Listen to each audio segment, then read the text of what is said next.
Okay, we are live. So, hello everybody. Welcome to the first webinar of 2023 from Viva Mundo. We are here joined today by first in class university success. We're here for a free IQ boost today with Susan Ibda, who will be here to talk you through everything to do with IQ boosting and applications and things like that. So, without further ado, I'm going to introduce you to Susan, but we do have a poll at the moment going on at the bottom of our screen. If you do have any time, please do feel free just to pop in the information of what type of student you are. Any questions that you have, feel free to pop them into the Q&A box at the bottom of the screen, and we will get to those at the very end of the webinar. Okay, Susan, over to you. Thank you so much, Strav. Good morning, good afternoon, good evening, wherever you may be in this part of the world. My name is Dr. Susan, and I'm coming to you today from London, Canada. I'm so excited to have you. It's my honor and privilege. So thank you so much for taking your time today to join us. I have a really fun and interactive webinar for you today. So it's all going to be about not just boosting IQ, but helping you prepare for university. And if you're already in university, how to help you ace your exams. So we're all about skyrocketing your GPA and getting you to the highest levels at university, no matter where you're at on the spectrum right now. So we are going to be your coaches, your guides, your cheerleaders, and your #1 advocates to get you where you want to be on your academic journey. So I'm going to go ahead and share my screen. If you have any questions, feel free to ask Strav and we'll get to them at the end for sure. We do have an interactive webinar today, so I hope you're ready and excited to participate. All right.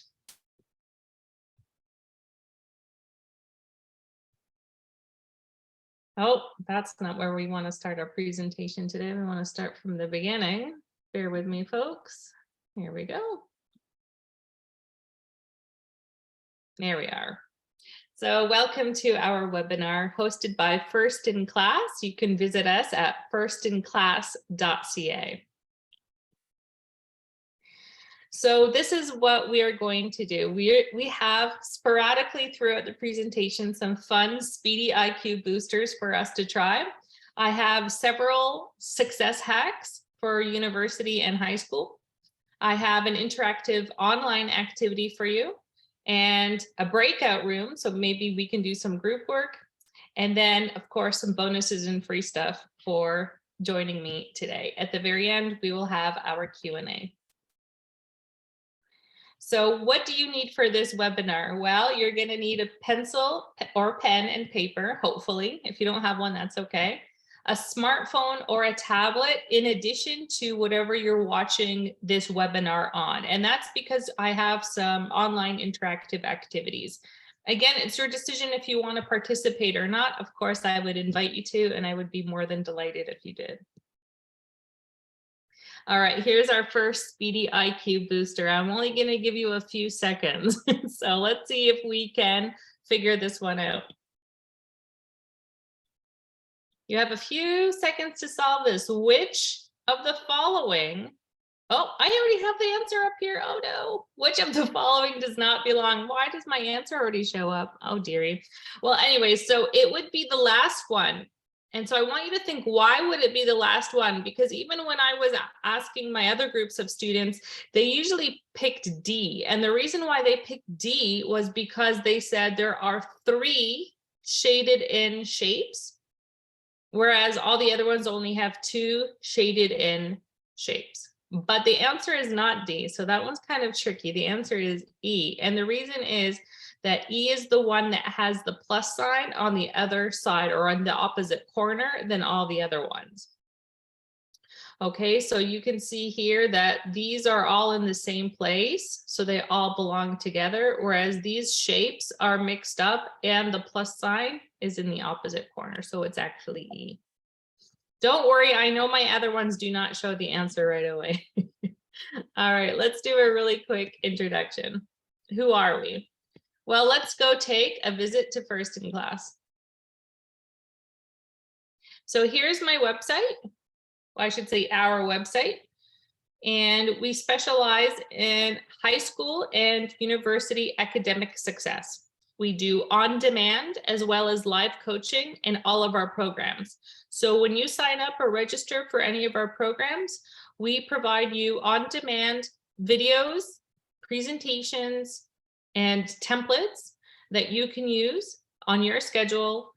And then we also have weekly live coaching sessions. So we can actually personalize and tailor all of your learning experiences to exactly what you need. And so we can also answer any of your questions in real time.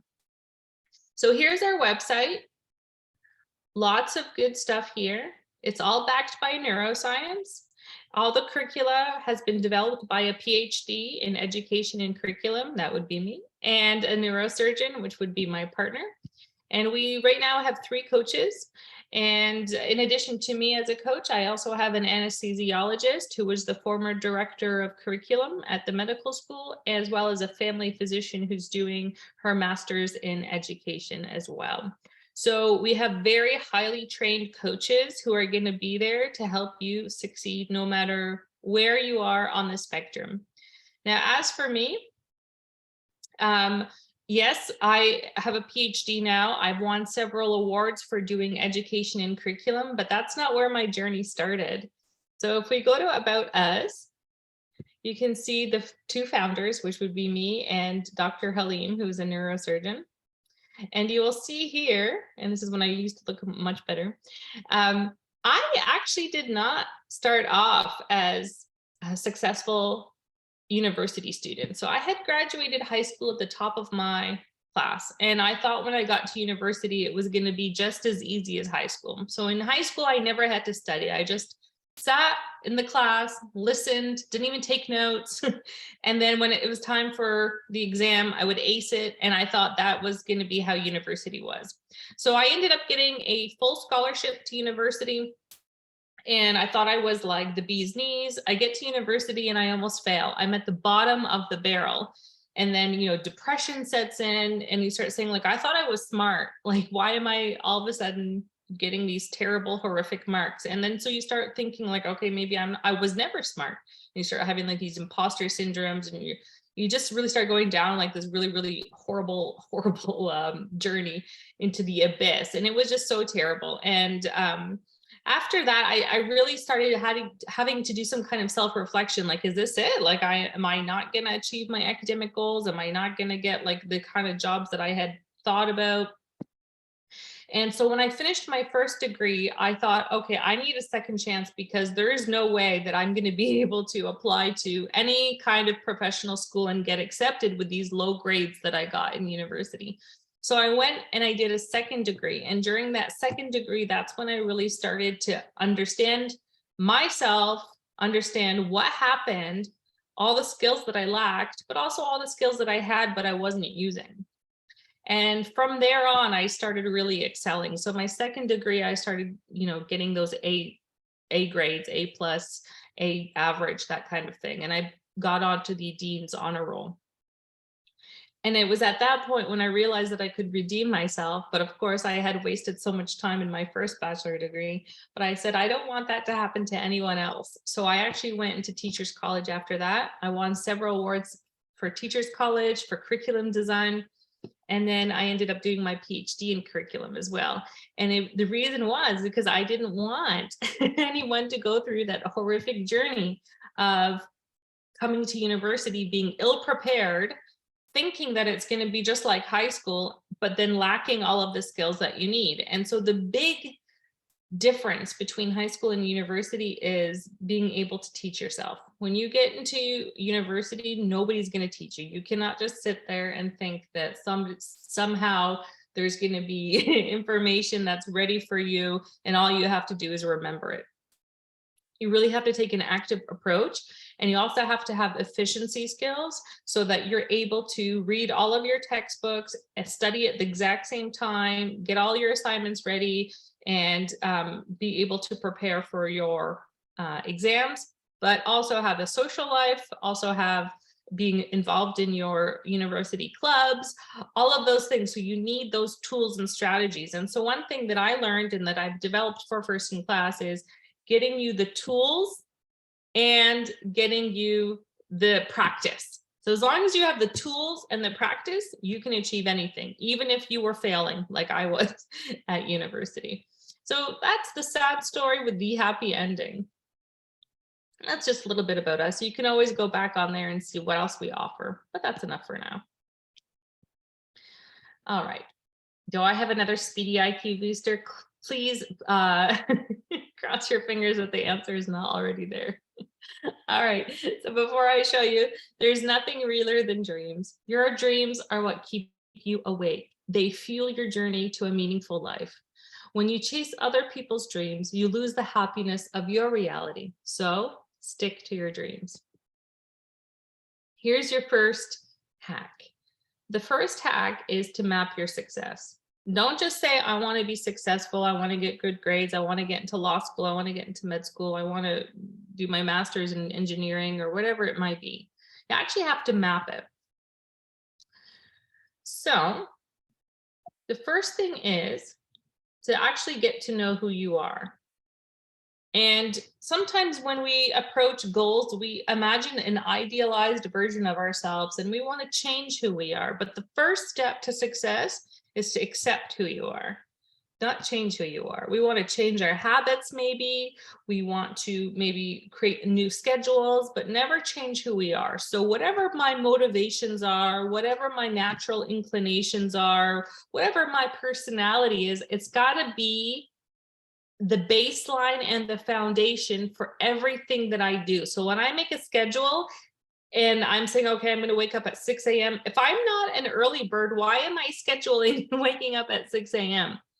Okay, so if you're a night owl, well, then schedule around being a night owl. If you're motivated by going out and studying at the library, then make sure that when you make your schedule that the library is on your way. You don't want to go out of your way. You don't want to make life harder. Your schedule should be in tandem with who you are. So you have to know who you are.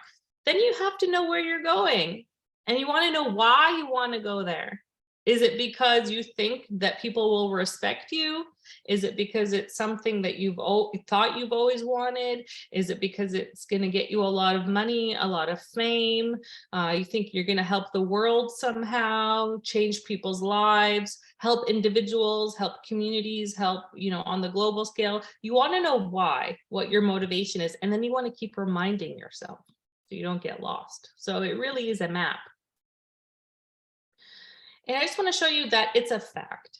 Research shows that people who write out their missions, write out these kinds of maps and make them visible are far, far, far, far more likely to achieve their goals and actually have a higher accuracy of task completion. So not only are you going to be able to achieve your goals, but you're actually going to achieve them very well and have that high standard. So even these small little hacks, they actually work, but you have to know how to do them right without wasting your time.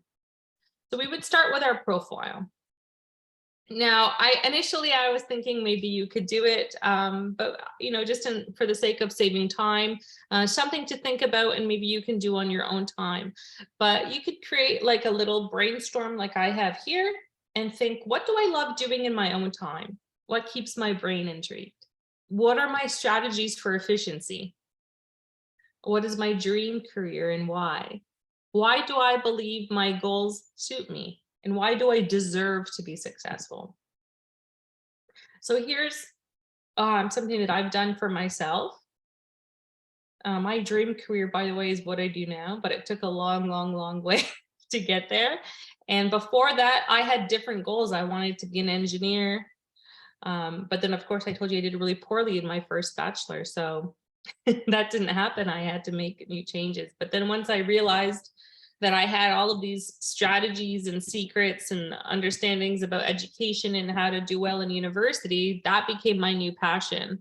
And so sometimes people say passion breeds success. Some people say success breeds passion, but it really is both. So you want to be able to know what you love doing and be good at it. right? We don't just want to be in love with something that's taking us nowhere. We want it to breed success as well.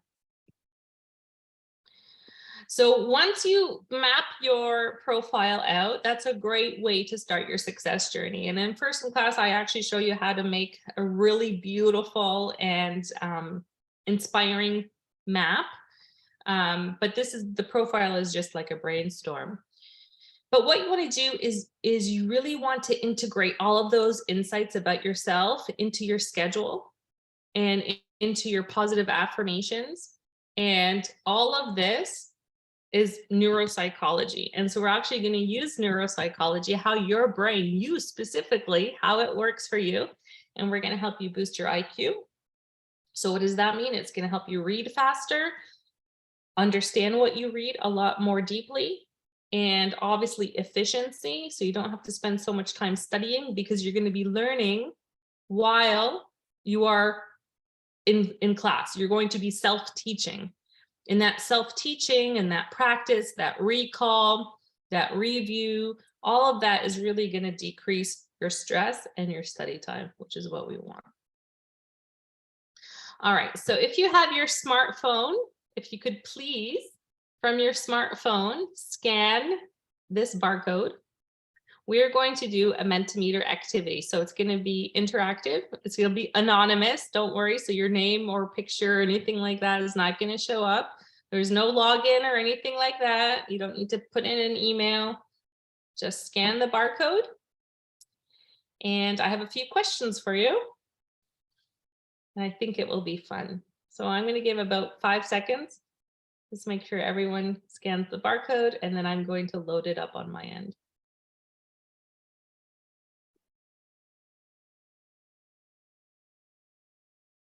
Okay, so hopefully everybody got that.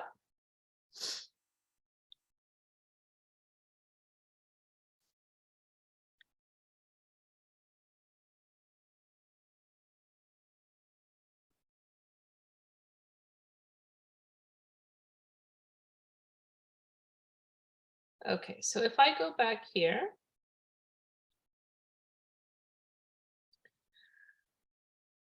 and if you didn't scan the barcode, you can always just follow the directions at the top of the slide here. It says go to www.menti.com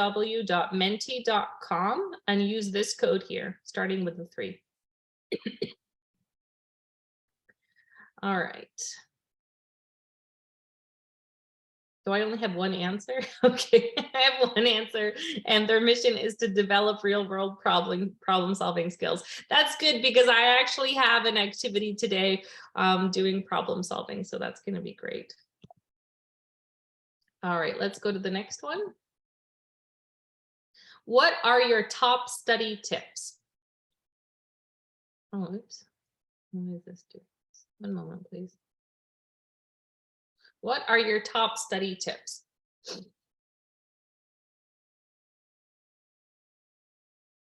I'm obviously going to give some study hacks and tips, but I would like to hear from you too. And maybe some of your ideas can help others as well.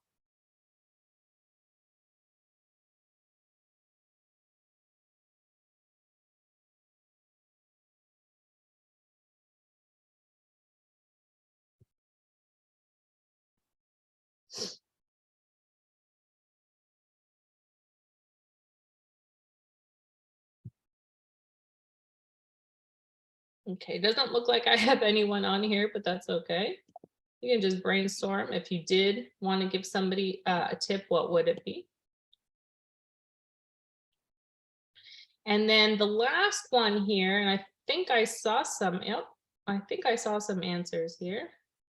If you went viral on TikTok, what would it be for? Helping people, cooking. Oh, nice. I don't know what MA squared is. Is that like a physics thing? I'm not sure what that is. Okay, great. Awesome. So just some things to think. Oh, humor. Awesome.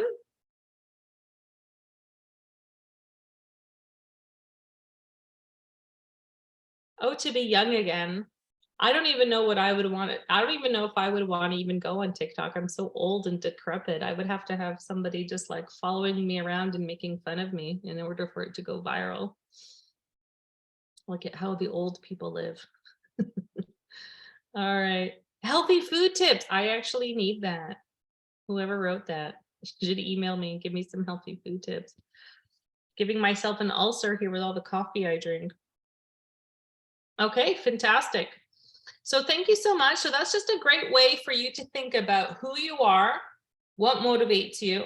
And so if you really are into healthy food tips, then you can actually incorporate that into your schedule, right? So you say, you know what, I'm going to have my smoothie at this time every day as a way to motivate me to study in the morning before class. So you say, you know what, I'm going to go, my class starts at 8:30. I'm going to go grab a smoothie at 7:30. I'm going to sit down at the cafeteria, have my smoothie, review my notes. So this is kind of like what I mean. Helping people is a great way to teach yourself as well. So you sit down and say, you know what, I want to help you with this thing that I am really good at, and maybe you can help me with the thing that I'm struggling with. And then it becomes social. So this is what I mean by using your own interests to develop a schedule and to develop study habits and success habits. Same with humor. So I used to be funny, if you can believe it or not. And so when I would study, I would actually try to make jokes, or I would like to make funny songs that would help me learn concepts that were otherwise boring, in my opinion, or kind of difficult. So I would try to make jokes about it, and then that would help me remember them. And then, of course, if it's funny enough, then you would share it with your friends, and then, you know, well, then it's fun. A fun way to study. All right, I'm going to escape from here now. So close that off. Now go back to our presentation. Okay, so just want to say thank you so much for everyone who participated. You made it really joyful. And there we go.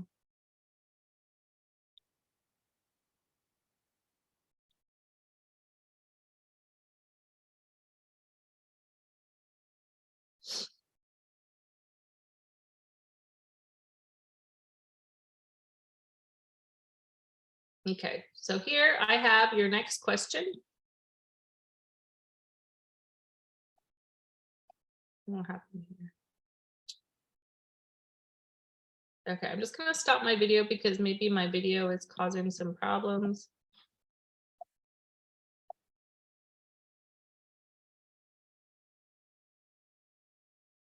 Okay, here we go. Let's try this again.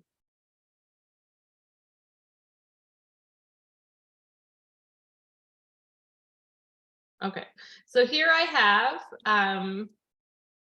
a pattern. Never mind these white little circles, but it says, which of the following boxes should replace the question mark to complete the pattern?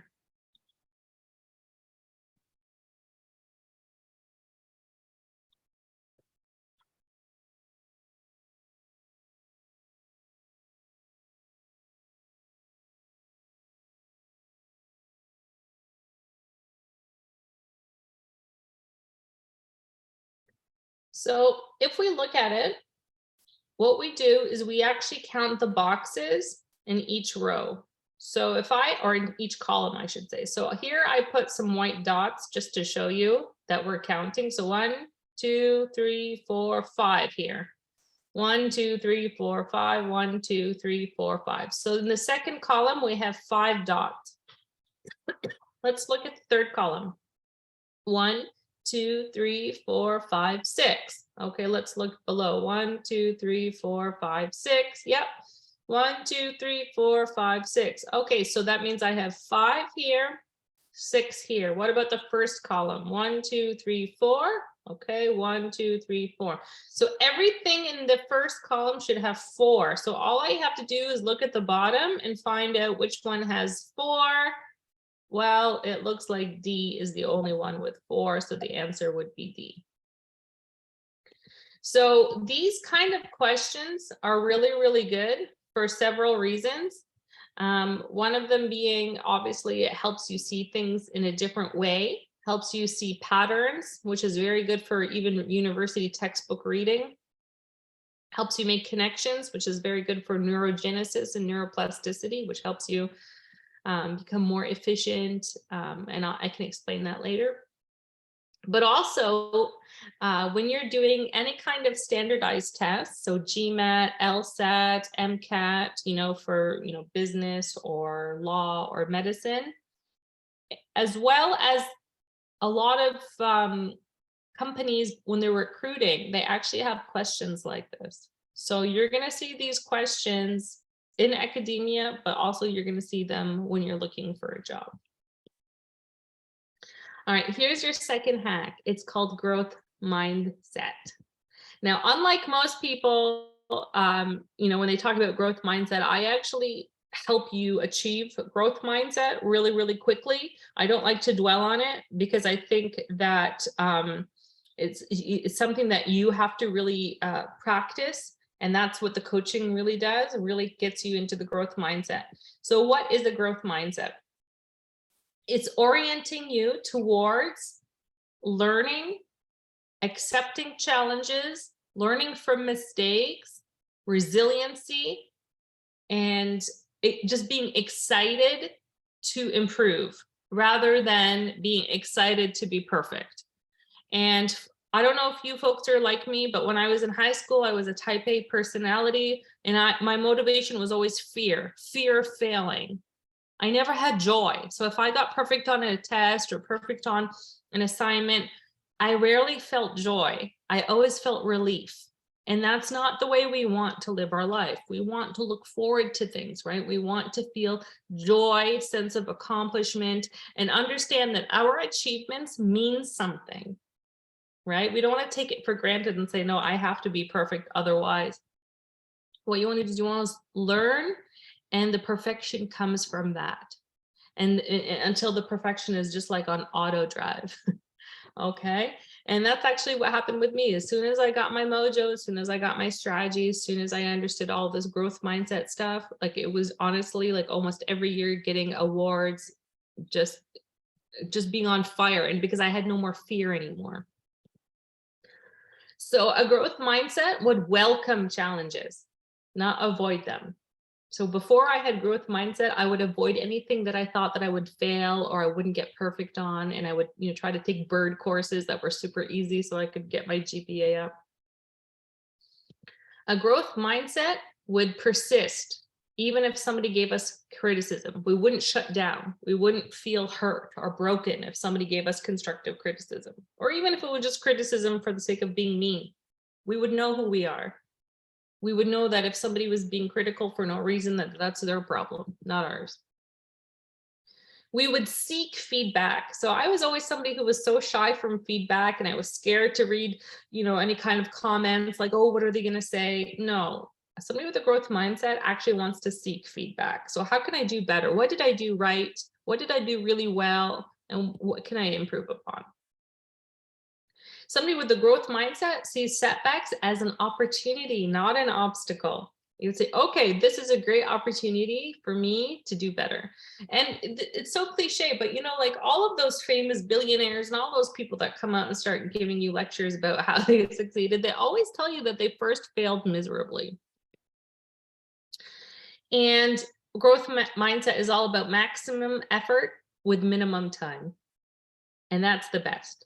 Believe me. So you just like have your day and you can chill, you can hang out, because you have these bursts of really efficient maximum energy where you sit down, buckle down for 1 or 2 hours, and that's all you need. You don't need to spend 7, 8 hours studying or basically wasting your time. And that when you do things like that, when you do passive studying, it really is just a way to talk to your stress and anxiety levels, but you're not actually studying. And so that's what we want. We want to minimize the amount of time and maximize the amount of effort.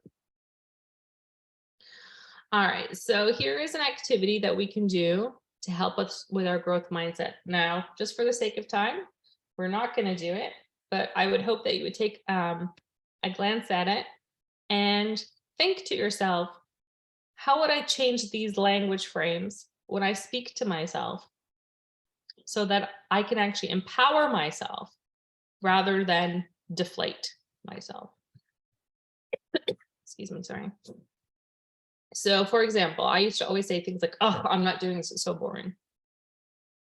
The second you say that, you're actually telling your brain, this is not important. Okay. And we don't want to tell our brain that. We want to tell our brain that, you know what, this might not be the most interesting thing right now, but maybe there's something about it that is fascinating. Let's find out. And now your brain is excited to search, because your brain is geared naturally to want to solve problems. So whenever we can make something a question for our brain, a challenge for our brain actually gets really excited. So we don't want to shut ourselves down. Or if we said something like, I'm confused, so I give up. You could say, okay, I'm not sure. Where can I get help? Who can I ask? Again, asking those questions gets your brain excited about problem solving. Like, oh, you have your TA, you have your best friend, you have online forums, you have first in class, you have whoever that can help clarify things. Or I'm not good at this, so no point in wasting my time trying. Oh my goodness, how many times have I said that? Even about like exercise and that kind of stuff. No, you would say, I am not as good as my sister who does mixed martial arts, but I bet I could do more than I did yesterday, which was 0 minutes. Today I can do 1 minute. And that actually works, by the way. So even if you don't have to start perfect. So you'd say, you know what, yesterday I didn't do any recall. Today I'm going to do recall for 1 minute. And don't disregard it. Say, oh, 1 minute, that's nothing. Might as well not do it. False. 1 minute is a huge difference. You start off wherever you can. The next piece of advice, strive for mastery, not comparison. So I did talk about how I would say, oh, I'm not as good as my sister. Well, so what? Students who compete with others to outperform based on grades often use superficial processing skills, and they actually do not engage in mastery, okay? Because they're always looking at the outside. So what you want to do instead is learn for personal improvement, for life satisfaction. When you're able to do that, you actually master skills and achieve bigger goals faster. Of course, at First in Class, we show you how to do that. And we coach you every step of the way. We make sure no matter where you are, if you're failing, if you're excelling, we're going to get you to achieve the goals that you need faster and with more satisfaction, always. All right, you have 5 seconds. Please look at these 2 columns. Let me know how many from this list are exactly the same as on this list.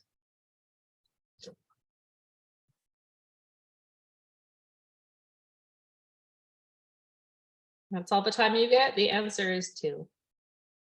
There's 2 that are exactly the same. All right, hack number 3 is all about neuroplasticity. So perhaps you've heard of this term, neuroplasticity. It's actually the fact that your brain and your neurons, your synapses are all working in a way that can actually change through neurogenesis or through cell generation. And that happens through practice, through challenge, through problem solving. And so you can actually train your brain to do more, to be more flexible. At the same time, you can also train your brain to be more rigid, to be more stubborn, to be more closed-minded.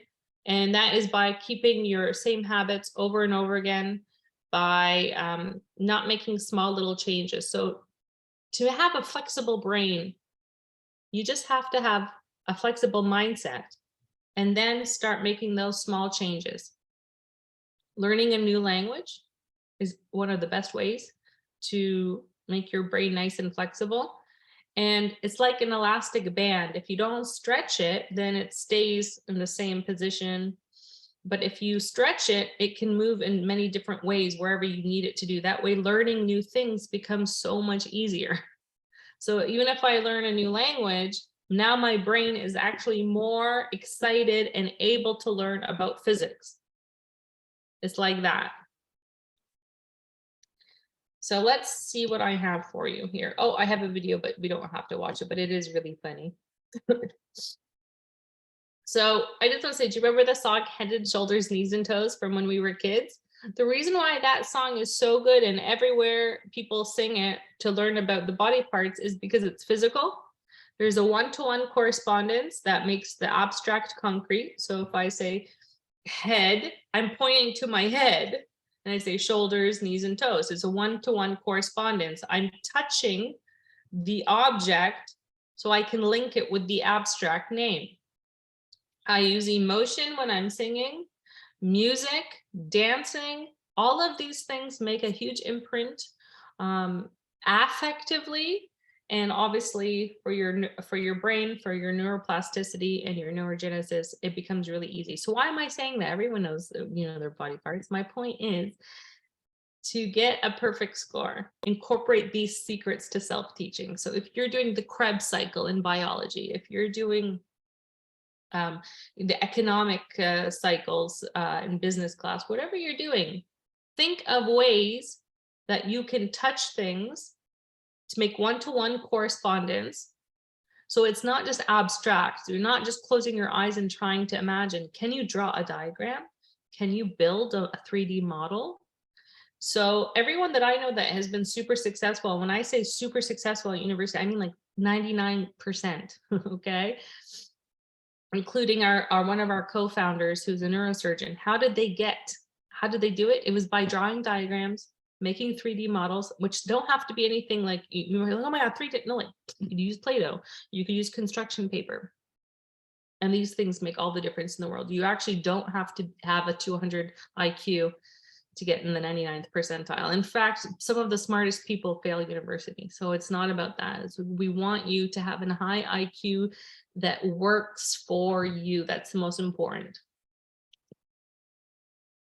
So here is a fun activity. How many bars, really quick, how many bars are there? As fast as you can. 3, 4, well, it's an illusion, obviously. Now here is the challenge. Draw the illusion. This is going to help build new brain cells. Fun, easy things. Everyone thinks it's got to be like, I've got to go think of a new E equals MC squared. You do not. Take a pen, and I made this pen myself. I made it from scratch. There's another way to improve your creativity, your hand skills, your brain skills, everything. Anyway, you can take a pen and you're going to use your non-dominant hand. So in my case, it would be my left hand. And I'm going to draw the illusion. So this is going to help you with spatial recognition. This is going to help you change the way your eyes work, because now you're drawing the illusion. You're not going to be missing these things anymore. You're going to be able to see patterns so much more quickly because you replicated it. And not only did you replicate it, you replicated it with your non-dominant hand, which forces your brain to engage in neurogenesis, create new brain cells, new pathways, so on and so forth.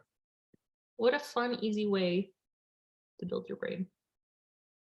All right, so you can do that in your own time. The next hack is, and this is so powerful. Oh my goodness, I teach this in person class.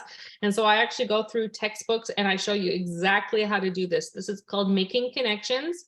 You do text to self, text to text, and text to world. So basically while you're reading, and again, it doesn't matter what you're reading, if it's literature, if it's science, if it's math, it doesn't matter.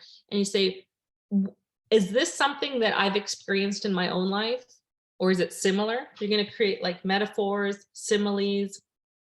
How is this similar? So if you're doing math, you'd be like, oh, this is kind of like when, I was doing my business fair and yada, yada, yada. And I had to calculate this, that, and the other thing, or whatever it might be, or probability when I was playing the lottery, or when I went to the casino in Vegas, when I was playing 21, or this is just like whatever. And then text to text, you could say, this is similar to something else that I read in another textbook or another book, or something I watched on TV, a movie, something I heard on the radio, a song. I used to do this all the time when I was a student. I would say, oh, this reminds me of this Bruce Springsteen song. I was obsessed with Bruce Springsteen. You don't know who he is because he's an old man like me, but whoever is popular in your world, you can say, oh, that's very similar to, Taylor Swift, or I don't know who's cool. Anyway, and then text to world. So, this reminds me of the war in yada yada, or this reminds me of in history in the 1600s, the Renaissance, yada yada yada, or the way they made the Vitruvian Man, or the sculpture, the Thinker. I love the Thinker by Rodin. And so you want to think of some global events that your concept could be applied to. Like, so whatever you're learning, what can I apply this to in the real world? Or where in history has this concept been applied to? Now, this is so powerful because when you start doing these, making connections while you read, you do not have to study so much anymore. Why?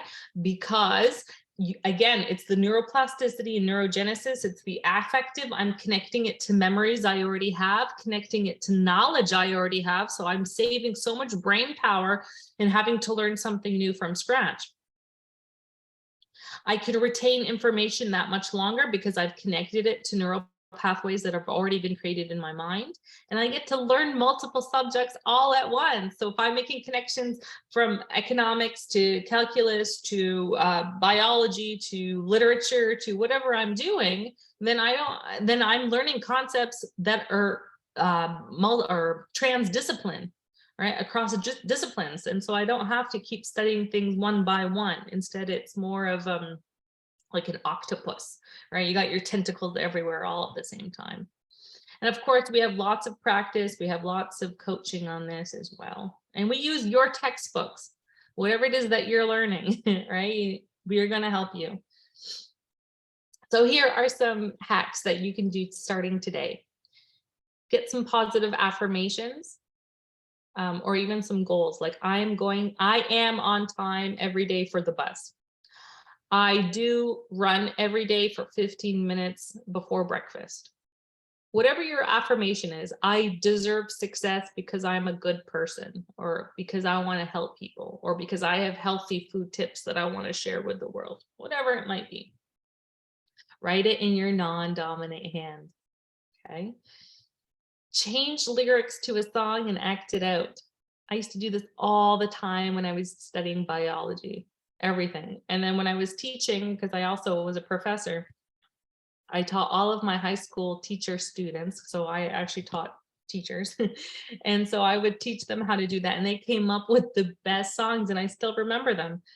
Now, if I didn't respect you, I would start singing them right now, but I respect you, so I won't. But they just came up with the best songs to teach French language, to teach science, math, history. And I'm sure they still remember it. Some people even brought in their guitars and started singing. Making physical diagrams doesn't have to be beautiful. It just has to be something that you can use using your hands, manipulatives. That way you can rotate things. That way you can see, you can ask questions like, what if this happens? How does this work? Because university exam questions are completely different than high school exam questions. And in First in Class, I actually have a program called ACE Exams Now, and I show you exam questions from real university exams, and I tell you the skills that you need to prepare for those kind of exam questions. And that way, it doesn't matter what the exam question is, you're going to be practicing those skills. So when you get those exam questions, you can answer them no matter what they are. And of course, making connections is huge.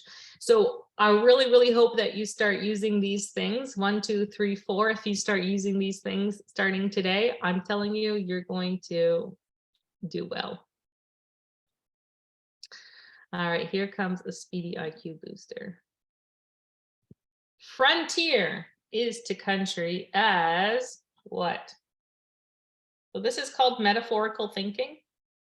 We teach this as well at First in Class. Is very important. The best way to teach is to teach through metaphors. That's why Jesus says he teaches through parables. Okay, just an example. So what do you think?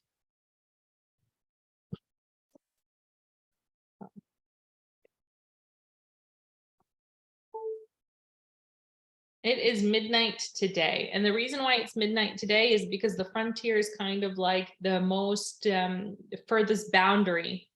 So if the frontier is the boundary of the country, the furthest you can get before you leave the country, then midnight would be the furthest boundary before you get into a new day. All right, the next thing is higher order thinking skills. And I'm just looking at time here. I was going to do an activity. I'm not sure we're going to have time, but it was really, really fun.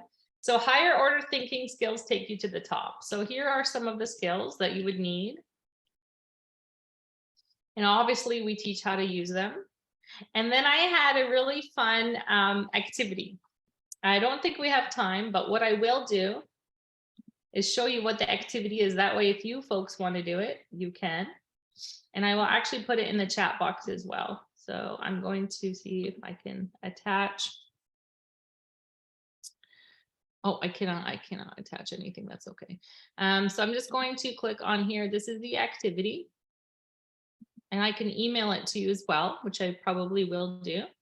And so what you would want to do is with your group or with your friends, and I recommend that you do this,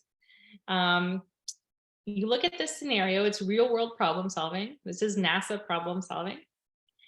And it really does get your creativity, your problem solving, and your higher order thinking skills working like fire.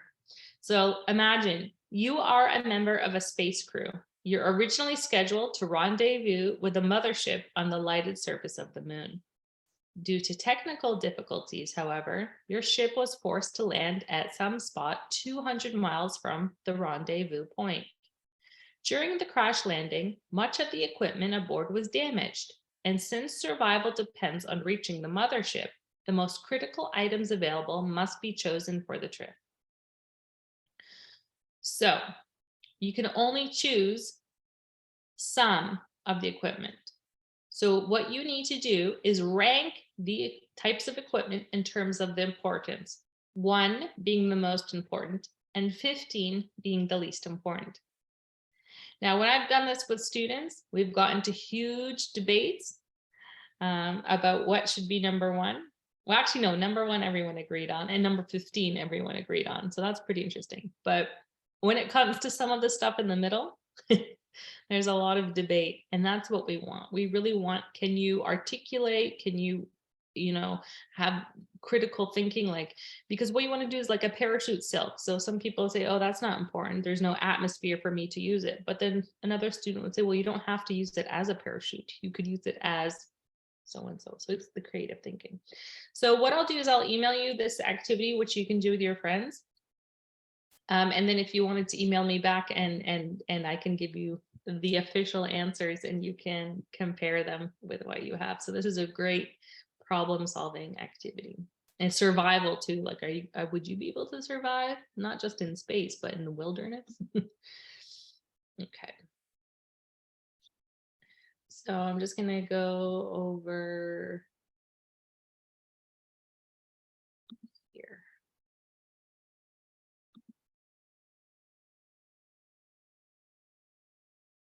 All right, so what is the deal? The deal is that we are your insurance.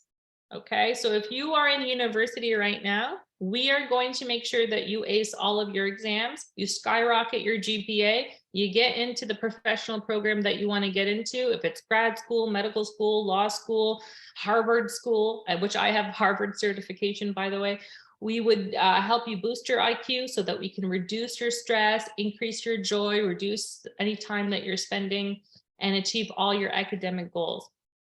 And I have some bonuses for you too. So when you join first in class, we have templates, we have cheat sheets, we have quizzes, we have applicable, fun little tasks that save you time. We don't give you assignments that are based on other things. We give you assignments based on whatever you're studying right now to help you. Okay, we have strategies that are going to boost your memory, your efficiency, systems for university lectures. I remember that I was terrible at university lectures. For self-teaching, for creativity, for problem solving. All of this is PhD and neurosurgeon approved. And if you enroll, so I'm going to email you folks because I really appreciate you joining me today. And in the next 48 hours, I'm going to give you the A+ essays cheat sheet package for free. But then not just that, a bonus, which is you get 1 free essay revision from me. And that whole package is worth $250. And that is just free to you if you enroll in one of our courses within the next 48 hours of me sending you the email. Again, it's just for the webinar registrants only. So that's just a little treat for you for joining me here today. Well, that is all I have for you folks. Thank you so much. I'm going to give it over to Strav for any questions that I can answer. Great. Thank you, Susan. That was a really informative webinar. Really nice to have some interaction there. So we do have a few questions here. So I'm going to kick it off with the first one. What's the best advice you could give to a high school student at the start of their university search journey? Searching for a university? Yeah, at the very beginning. Yeah, so it really depends on what you want to study. That's what you want to look at the profile of the university based, like if you want to do engineering, obviously you want MIT or you want University of Waterloo. And if those are not possible, then you want to find other programs that have, for example, workshops or co-ops and that kind of thing. Co-ops are really important for that program of study. You also want to look at things like scholarship opportunities. You want to look at reputation of the university as well. So I'm going to give you an example here. So I can put Harvard on my resume. That helps a lot. My brother, he has University of Waterloo. He said for engineering, he said it doesn't matter. Like I have that on my resume. The AI finds Waterloo on my resume. I'm getting a call for sure. So what you want to do is you want to look at those universities that have a good reputation for your program of study. Amazing. And I got a question here. How to handle rejection or failures? That one is really, really tough. It's not easy. I'm not going to lie. It's really, really tough. But what you want to do is just remember that the successful people in life have heard the word no more than anyone else. Okay. And so what does that mean is like, if I want to apply to 10 universities, then multiply that by 2, apply to 20 universities. So whatever you want, just double it. That way, when you get the rejection, you still have so many more opportunities. So it's really about plowing your seeds and giving yourself options. Never put all your eggs in one basket, because then that's going to really make the rejection hit hard. And you don't want that. You want to be like, okay, so I didn't get accepted to that, but I have other options. And you know what? Sometimes you can go back and reapply. Like you think I applied to Harvard 8 million times. Okay, so you just got to keep going. And sometimes your path changes. You say, thank God I didn't get accepted to that, because now I'm not interested in that anymore. Now that I have more life experience, I'm more interested in something like that. So what is the deal? Plow and plant your seeds as far and wide as you can. Agreed. That's great information. Great advice, actually. Next question. Hello. What would you recommend is the first thing to consider when choosing a university subject? Is there research I should undertake? A university subject? Okay, so you would want to look at your high school and say, what did I really love studying in high school? And then you'd also want to think, what would I want to do with my life, and what subject might help me in my life? So even if you don't have a clear idea of a career, that's okay. But you want to say like, I really like helping people. So maybe you would want to do something with social sciences. So you could be like a social worker, or you might want to do something in the sciences. And if you're not sure, then you could find something in the middle, like psychology. You would need psychology for sciences, but you would also need it for social studies. So if you do want to help people, I would say psychology, because no matter where you are, psychology is going to help people. I have a master's in educational psychology because knowing psychology helps me teach that much better. If you're a doctor, psychology helps. Social worker, nurse, anything like that, Yeah. psychology helps. So it's really about, what did I enjoy doing in high school? And what kinds of things do I want to do in my life? So what can I take my strengths and my interests to help me achieve those broad goals? Amazing. And we have a question here. How many sessions, time, days do you provide in a package? That's a great question. So we do 4 weeks. And I only do 4 weeks. I initially started with 8 weeks, but I think that's too much of a time commitment for university students.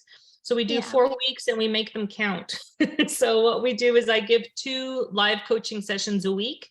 That way it's just faster and the students get what they need as fast as possible, because I understand. I remember those days, guys. So 4 weeks with 2 live coaching sessions. Amazing. And do you have any English classes or any help with English for students? We can definitely. So just get in touch with me and I will definitely email everyone on this list who has registered, and get in touch with me and we can definitely work something out, because I have a lot of experience doing ESL for academic purposes, specifically for university students. So absolutely. Okay, amazing. Well, I think we've come to the end really of the webinar and of the questions. Thank you guys for your interaction, and for you, Susan, for all of your kind words. I think really all I can say is we're going to be in touch via email, and we will be in touch very soon. If you do have any other questions, feel free to send them our way and we can always forward them on to Susan for you on your behalf. Susan, any last words? No, just thank you so much to everyone, and keep in touch, and I wish everyone all the best in their journey. Amazing. Thank you guys so much wherever you are, whatever you're doing. Bye bye. Ta-ta.